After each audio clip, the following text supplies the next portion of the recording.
최근 일본이 보여주는 군사적 행보는 그 어느 때보다 속도가 빠르고 강도가 높습니다. 중국과의 대치 국면이 장기화되고 대만 해협을 둘러싼 긴장이 커지면서 일본 정부는 방위 체제를 근본부터 손보겠다는 의지를 분명히 드러내고 있습니다.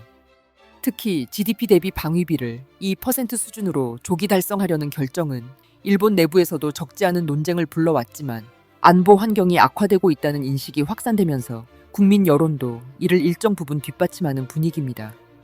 일본 사회는 더 이상 전후에 제한된 방위 개념만으로는 국가 안전을 담보하기 어렵다고 판단하고 있고 정부는 이러한 흐름을 정책에 그대로 반영하고 있습니다. 여기에 중국의 군사 활동이 주변 해역에서 노골적으로 확대되면서 불안감은 더 높아지고 있습니다. 중국 해경과 해군의 센카쿠 열도 진입, 남중국해와 서태평양에서의 영향력 확대, 항공모함 전력 강화는 일본에게 실질적 위협으로 다가가고 있습니다. 이런 상황에서 일본은 자위대의 임무 범위뿐 아니라 조직 체계까지 손보며 전면적인 변화를 준비하고 있습니다.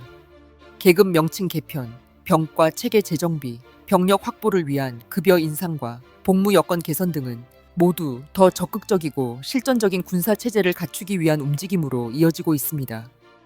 국제 정세 역시 일본을 계속해서 압박하고 있습니다.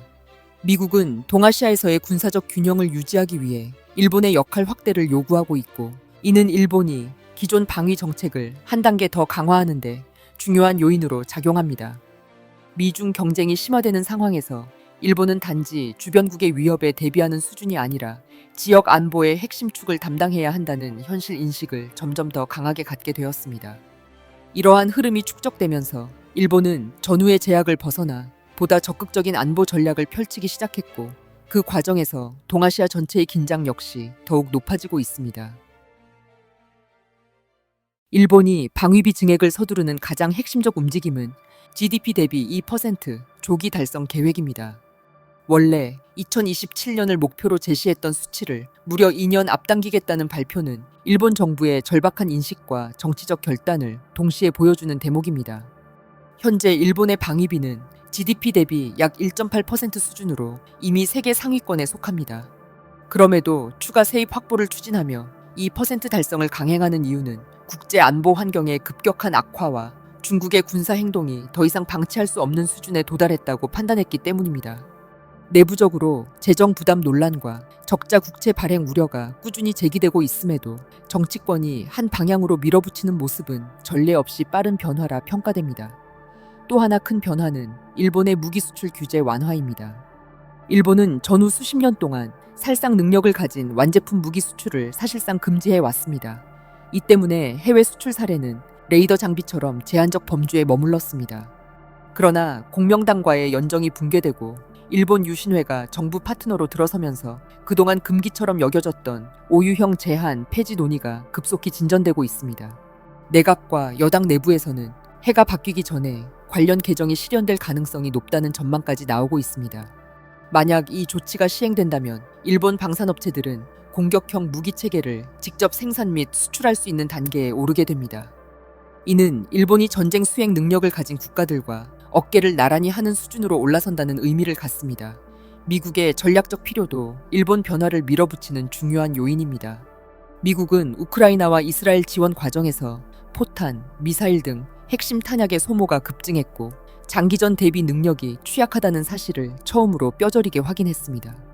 가뜩이나 유럽의 생산 능력과 미국의 높은 생산 단가는 도저히 전쟁 물자를 충당할 수 없는 수준에 도달해 있다는 것을 깨달았습니다. 이에 따라 미국은 군수 생산망을 아시아 권역으로 확대하고 있으며 일본과 한국을 중심 파트너로 삼는 전략을 강화하고 있습니다. 일본은 정밀기계와 소재 센서 분야에서 세계 최고 수준의 기술력을 갖고 있고 이미 다수의 무기 부품을 미국과 공동 개발하며 협업 기반을 다져왔습니다. 미국으로서도 서태평양 일대가 잠재적 분쟁 국면에 휘말릴 수 있다는 점을 고려하면 안정적 생산 거점으로 일본을 선택하는 것이 한층 설득력 있는 선택이 됩니다.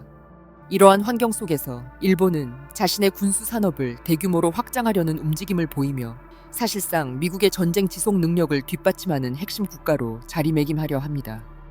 일본의 군사 강화는 무기나 장비만의 변화에 그치지 않습니다.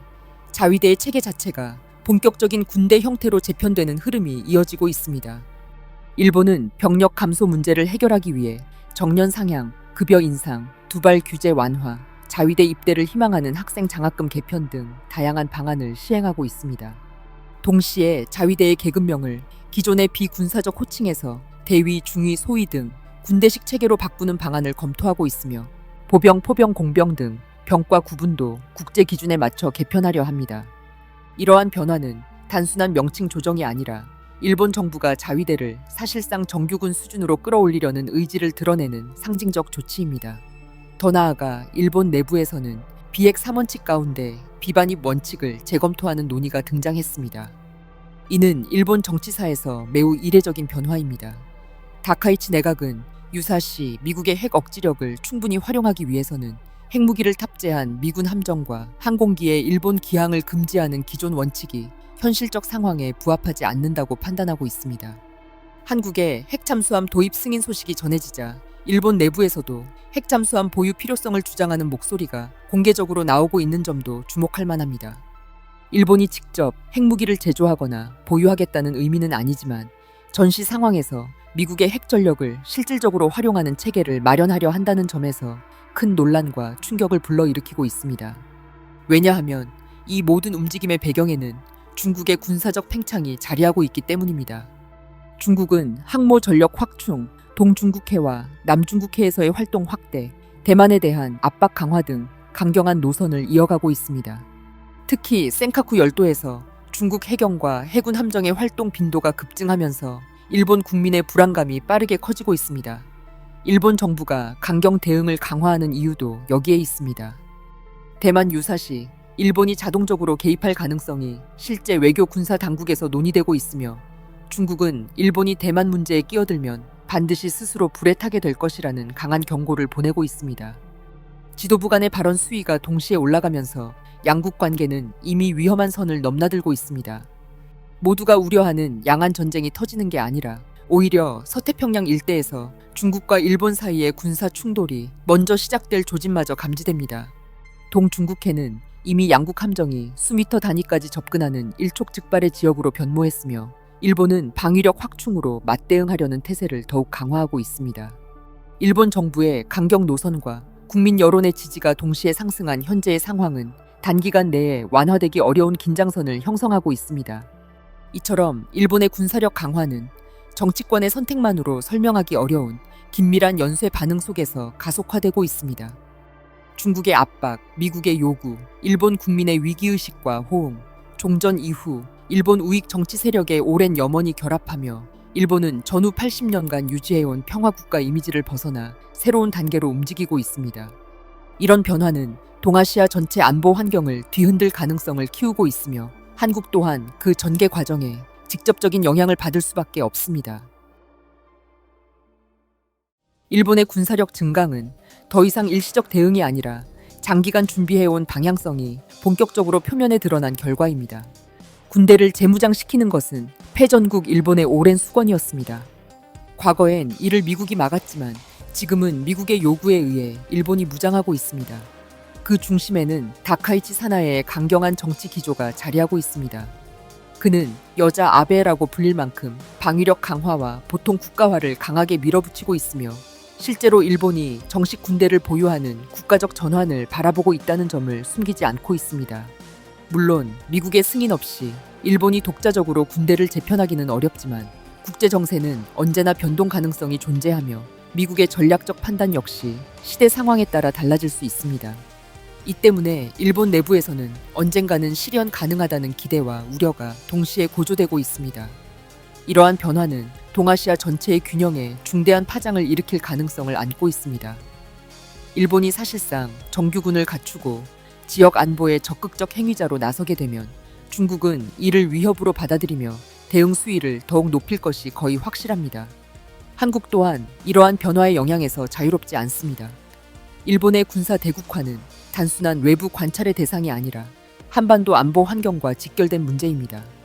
무엇보다 한미일 협력 구조 속에서 일본의 군사적 위상이 강화되는 흐름을 어떻게 관리할 것인지가 주요 과제로 떠오르고 있습니다. 그러나 말이 과제이지 사실상 한국의 선택지는 하나뿐입니다. 미국 중심의 집단 안보 체제 속에 확실히 편입되는 안전하고도 장기적인 국가 발전의 길을 택하는 것입니다. 지금 동아시아는 조용한 경랑 속에 있으며 이 경랑이 언제 표면으로 솟구칠지 누구도 장담할 수 없습니다. 시청해 주셔서 감사합니다.